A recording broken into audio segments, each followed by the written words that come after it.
vlog, it's Jana Banana ja tänane video algab sellega, et ma põletasin oma sõrme ära. Te arvatavasti ei näe, ma viits väga lahedat näidata, aga põhimõtteliselt mul on nagu sõrmejälg ja siis mingi hetk ei ole. Mul on mingi põlvesauk ja nüüd mul on lisaks veel sõrmejäljesauk, so love for me. Ja lisaks need lokid, need tulid liiga lokkis ja ma isegi ei taha, et mu juuksed oleks praegu lokkis.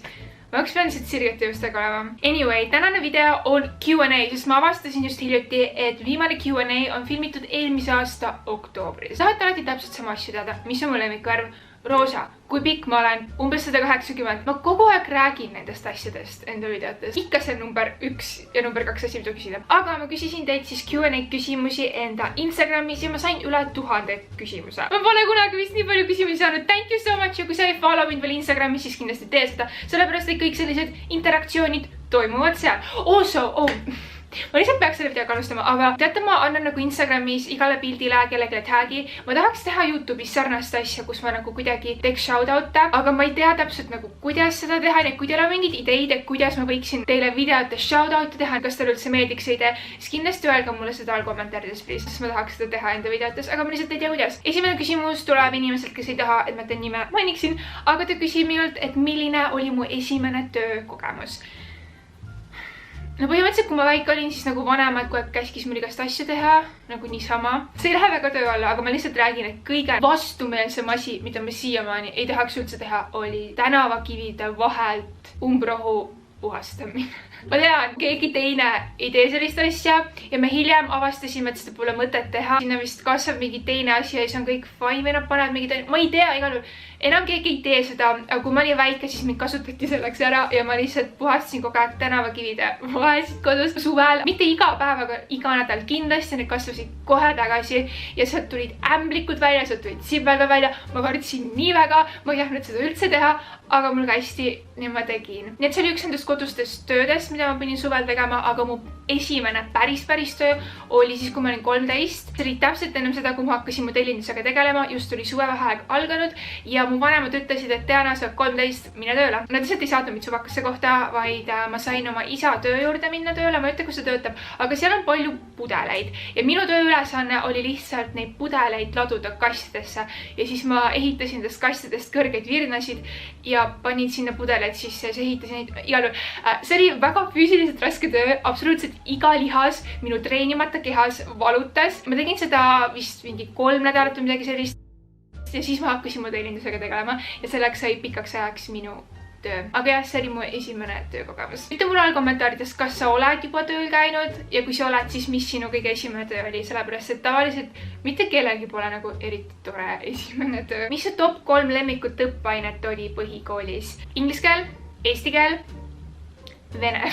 Ilmselt nali, ma ei oska vene keelt. Võib-olla muusika, kui me laulsime, kui see oli veel see aeg, kui muusika polnud muusika ajalugu, vaid nagu actual laulmine, siis arvatavasti muusika. Inglise keel, eesti keel, muusika. Miks 69 taasühinemist ei tee? Kui te ei tea, mis asi on 69, siis 69 oli bänd, mille mina isiklikult koostasin, kui ma olin 4. klassis. Kõik kasutasid see numbrit, siis mõtlesin, et see on nagu lahe number ja siis ma olin nagu, jaa, 69, see on meie bänd. Ja miks meil taasühinemist ei toimu, on see, et arvatavasti juba selle jutu peale kõik, kes seal bändis olid ja kes seda praegu kuulasid, cringe'isid, blokeerisid mu ära ja lihtsalt üritavad seda mälestust blokeerida. Ohupallika või õhupallika küsib, mis olid asjad, mida kartsid YouTube'iga alustades ja mida soovitaksid teistele algajatele. Kui ma alustasin oma esimese kanaliga, see oli ingliskeelne kanal, siis minu suurim hirm oli see, et oh my god, kõik näevad nii Mark. Aga kui ma video ülesse panin, siis tuli välja, et see oli hoopis vastupidine, et kui ma alguses mõtlesin, et oh my god, kõik näevad nii Mark, siis ma pärast mõtlesin, et oh my god, keegi ei näinud, see on veel rohkem Mark. Aga mida ma soovitaksin teistele algajatele on lihtsalt see, et ole järjepidev, see on kõige olulisem. Kui ma alustasin oma esimese kanaliga, siis ma olin ülikoolis, mul reaalselt polnud üldse kooli kõrvalt võimalik uploadida. Ma uploadisin mingi 2 videot võib-olla sügisel, 3 tükki talvevaheajal, 2 tükki kevadel ja siis suvel tuli kõik mu ülejäänud videod ja ainus aeg, kui mu kanal reaalselt kasvas, oli siis, kui ma tegin videoid. Mu number 1 soovitus kindlasti lihtsalt ole järjepidev, lihtsalt ürita panna vähemalt paar videot kuus. Kõige parem oleks muidugi vähemalt kord nädalas video ülesse saada, aga ma saan aru, et koolitöö kõrvalt see on väga raske. Kui sa oled järjepidev, siis ma luban sulle, et sa saad vähemalt mingisugusegi jälgijaskonna. Sa ei pruugi saada sama palju jälgijaid, kui sul mingi lemmik youtuber, aga mingisuguse jälgijaskonna sa leiad ikka. Isegi nagu eestlased, kes teevad videoid, ma vahepeal nagu satun peale, neil võib-olla pole kõige rohkem subscriberid, aga neil on ikkagi pidevalt vaatamised ja need samad inimesed tulevad tagasi neid vaatama ja subscribe ima lihtsalt sellepärast, et nad on järjepidevad, nii et järjepidevus on kõige olulisem. Kas sul on mingi ebatervisliku snäki söögi vastu addiction? Ei. Tegelikult ma olen addiction absoluutselt iga asja vastu, kus on sees suhkur. Tarkmees, nagu 2 tähega tarkmees küsib, milline on vandenõuteooria, millesse usun. Ma ei oska seda nagu väga hästi seletada, aga Mandela efekt. Sa mäletad, et mingi asi on niimoodi olnud ja nüüd sa vaatad, et see enam pole nii. Ma ei tea, see kõlab väga imelikult, aga lihtsalt googleda Mandela efekt. Sellepärast, et kas te teate see šokolaadi KitKat? Nagu igaüks teab, mis on KitKat. KitKat oli ju sidekriipsuga. Ma mäletan, kuidas ma olen kunagi seda vaatanud ja näen, et see on sidekriips ja nüüd tuleb välja, et see pole sidekriipsu. What? Kas sellised väiksed asjad nagu Mandela efekt on päris? Ütle lause, anna õlu üle õla. I just did it, mis oligi harjutan. Lebo. Kuidas oled viimase 2 aasta jooksul muutunud? Mul pole olnud meile sellest rääkida, tegelikult ma tahtsin sellest video alguses rääkida, aga enam-vähem 2 aastat tagasi, see oli 1. august 2 aastat tagasi, ma tegin selle kanali ja 2 aastaga ma ei tea, kui palju mina olen muutnud, aga mu elu on täielikult muutunud. Diana Bananat varem ei eksisteerinud ja nüüd see on nagu suur osa mu elust. Aga ma arvan, mina isiklikult, ma arvan just, et tänu sellele kogemusele, kui väga paljud inimesed teavad sind ja räägivad sinust igast asju, muutunud selliseks, et mul on inimestest vähem eelarvamusi. Ma üritan inimesi mitte judge ida. Väljatud neid, kes nagu reaalselt rallivad kesklinnas samal ajal, kui ma tahan filmida, neid ma judge'in väga. Aga ma üritan nagu inimesi mitte judge ida ja teistest mitte nagu halba rääkida, mitte ma oleks seda varem palju teinud, aga nagu ma saan nüüd aru, kui pointless on, ma saan aru, kui vastik see on ja ma arvan, et tänu sellele oleme saanud paremaks inimeseks. Kas sa usud, et Jake ja Tiana on päriselt abielus? Nad ei ole päriselt abielus. Kui sa vaatad Tiana MTV show'd, siis sa tead, et nende abielu ei ole päris. See oli lihtsalt nagu tseremoonia. Nad ei ole ametlikult abielus, aga ma arvan, nende suhe on low-key päris. Ma ei tea. Ma arvan, et Tianale päriselt meeldib Jake. Ma vastupidist ei julge väita, aga see abielu ei ole päris. Kas sa oled ainult Kreekas ja Lätis reisil käinud? See on eelarvamus, mis on hästi paljudel. Need on lihtsalt kohad, kus ma olen nagu viimase 2 aasta jooksul, kui ma olen videoid teinud, käinud. Varem ma reisisin suht palju, põhimõtteliselt iga aasta ma olen välismaal elanud ja sellepärast mul enam pole nagu nii suurt tungi kogu aeg reisil käia. Erik Enno küsib, kas sa said modellina rahaga.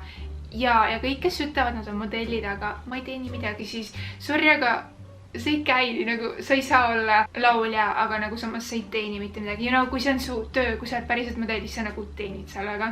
Ja modellikool ei ole modellindus, see on lihtsalt mingi laste ajaveetmiskoht. Just saying, modellindus on hoopis teine asi. Kas sul on mingit imelikku kooslust, mis kõlab imelikult, aga maitseb hästi? See võib-olla pole nii imelik teiste jaoks, aga mina kasvasin üles süües Maci nuggetsaid ainult magusapukastmega. Aga umbes aasta tagasi oli meil üks istumine ja üks kursajadest tõi sinna nuggetsaid. Ja siis tuli välja, et tema sööb nuggetsaid sinepiga ja isiklikult ma olin šokeeritud, ma peaaegu ei proovinud, ma olin nagu, see ei käi niimoodi, aga siis ma siiski andsin alla ja proovisin ja saate aru, see on nii palju parem. Kui sa pole söönud nuggetsaid sinepiga, siis palun proovi, nagu ma pole peale seda korda mitte ühtegi korda nuggetsaid magusapukastmega võtnud ja ma andsin Oliverile proovida ja nüüd tahab temaga ainult sinepiga. Ma ei tea, kui imelik see sinu jaoks on, aga vähemalt kõik teised inimesed, keda ma teadsin, kellega ma olen koos Macis käinud ja ma käin väga paljudega Macis, sest ma tõesti meeldib Mac. Mitte keegi pole kunagi sinepiga nuggetsaid söönud. Kui tihti tulevad fännid sinuga rääkima, pilti küsima? See täiesti oleneb nagu sellest, kui tihti ma väljas käin. Tavaliselt, kui ma lähen kodust välja, keegi tuleb mulle juurde. Enamus inimesi, kes mind näevad, lihtsalt märkavad mind, nad nagu ei tule minuga rääkima, aga ma panen tähele, et nad märkavad mind, aga siiski minuga tullakse rääkima ka nagu väga palju. Põhimõtteliselt iga kord, kui ma lähen kuskile suuremasse kohta nagu riidepoed või midagi ja suveüritused, nagu eriti mingid festivalid on nagu meetup. Ja siis küsiti ka, mis sa arvad, kui vana on sinu kõige vanem fänn / jälgija umbes ja kas tead kedagi, kes on öelnud sulle, et jälgib su tegemisi ja on tunduvalt vanem. Kõige vanem inimene, kes ma tean, et nagu teab mind, oli meie klient koolis, ta oli pensionär.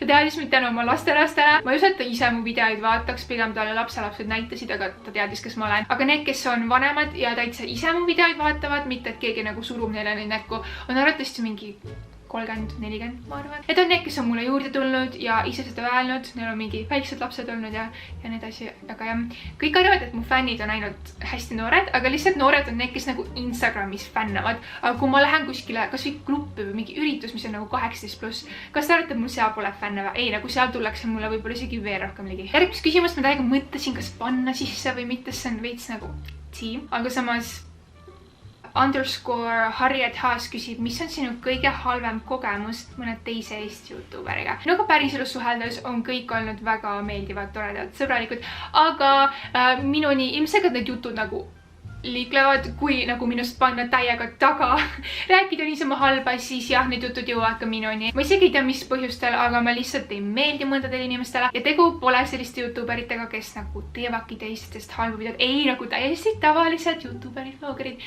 nagu mina. Lihtsalt, ma ei tea, võib-olla see on kadedus, ma ei tea, mis see on, aga ma olen nagu teadlik ja ma üritan lihtsalt selliste inimestega suheldes ettevaatlik olla, kuigi ma väga ei suhtlegi teistega, aga jah, ma ilmselgelt ei hakka nimesid mainima, aga ilmselgelt nad ise teavad, kuna minust taga panevad. Ja ma lihtsalt ütlen, et oleksite šokeeritud. Karmen XK küsib, kui palju raha teenid YouTube'is, kui üldse teenid. Seda raha teenimise asja on raske seletada, sellepärast et nii palju kui mina tean, või nagu see ongi vist suht fakt, et kõik teenivad YouTube'is suht nagu ebastabiilset raha, mõni kuu sa võid päris ilusti teenida, mõni kuu sa teenid suht vähe. Jah, see oleneb vaatamistest, aga peamiselt see oleneb sellest, kui palju ja milliseid reklaame vaadatakse. On erinevat tüüpi reklaame, et kas sa nagu saad skippida, ei saa skippida, kas sa tulevad lihtsalt nagu tekstina. Reklaamid tulevad veel erinevatest valdkondadest ja see, mis valdkonnas reklaam sulle tuleb, oleneb väga sinu auditooriumist ja ka sellest video sisust, mida sa teed. Nii et nagu see, kui palju sa saad juba ühe reklaami pealt ja see, kui palju reklaame sa üldse saad, on nagu väga-väga erinev. Ma ei julge panna siia screen'e, sellepärast et ma ei tea, vanasti vähemalt käisid jutud, et sa võid seda teha, kuigi paljud nüüd teevad, aga ma võin öelda, et kõige rohkem, mis ma olen ühe video pealt saanud, on nagu paarsada eurot ja samas on videoid. Näiteks üks video, mille ma just hiljuti panin, ma ei tea, kui pikalt nii vähe saanud ühe video eest ja see oli reaalselt mingi 20 euri ja ma olin nagu, miks, ma ei saa aru. Nii et lihtsalt YouTube'i aadide pealt või mina isiklikult mõni kuu täitsa okeilt teenida, aga ma kunagi ei tea, kas ma järgmine kuu teenin sama palju, sellepärast ongi lihtsalt YouTube'i vähemalt Eestis või tegelikult üleüldiselt teha suht nagu viski, sellepärast et esiteks sa ei tea, palju vaatamisi sul tuleb, teiseks sa ei tea nagu mis aadid sa täpselt saad ja nii edasi. Lisaks aadidele, kuidas enamus YouTubereid nüüd juba avalikult raha teenivad, on sponsorid. Minul on olnud väga-väga vähe sponsoreeritud videoid, aga sponsoreeritud videod jah, toovad sulle palju rohkem sisse kui lihtsalt aadid video pealt. Ja see on see variant, mida kõik suuremad välismaa YouTuberid viimasel ajal kogu aeg kasutavad nagu põhimõtteliselt iga oma video peal. Ja kuna ma teen ka Instagrami, siis samamoodi sponsoreeritud postitusi saab teha ka Instagramis. Ma loodan, et see vastas enam-vähem su küsimusele. Mis sind Tartus kinni hoiab, miks Tallinnasse ei koli? Ausalt, mulle lihtsalt ei meeldi Tallinn. Okei, Tallinnas on ka selliseid paremaid linnaosasid, kus on nagu võib-olla mõnusam elada, aga niisama Tallinna kesklinn mulle väga ei meeldi. Tartu on palju kodusem. Kas sul on olnud kunagi kass või mingi teine loom? Mul pole nagu konkreetselt kassi olnud, aga mu kõige esimene loom, keda ma üritasin endale saada, oli üks nagu tänavakass. Ta tuli kunagi mu ukse juurde ja ma viisin talle süüa, siis tuli nagu tagasi, kuni lõpuks mu vanemad ta ära hirmutasid ja ta rohkem ei tulnud. Aga esimene päris loom, kes mul oli mu koer Tommy. Ta on nüüd surnud, ta suri umbes jõulude paiku, eelmised jõulud. Ja siis mul on kilpkonn Elvas, kellest paljud ei tea. Ei, tegelikult oli kalaga korraks. Mingi paar aastat mul oli Hiina tapluskala ja ta nimi oli Viki. Ja siis ma olen ilmselgelt Peili ja rohkem loomi pole mul senini veel olnud, aga ma kindlasti tahaks tulevikus endale nagu veel palju loomi. Ma ausalt öeldes vastaks veel, aga ma saab kohe haku juheks, ma lõpetan selle video siin ära. Ma väga loodan, et teile meeldis see Q&A. Kui te tahaksite tihedamini Q&A-sid, siis kindlasti öelge seda all kommentaarides. Kui te pole mind veel follow kuskil sotsiaalmeedias, siis põhimõtteliselt mingi follow ka mind Instagramis, aga ma kuskil mujal väga aktiivne pole. Ma olen seal Teananoop, Teananoop ja kindlasti pange selle video thumbs up, sest mina oma põletatud pöidlaga seda teha ei saa ja ma näen teiega juba oma järgmises videos. Aitäh vaatamast!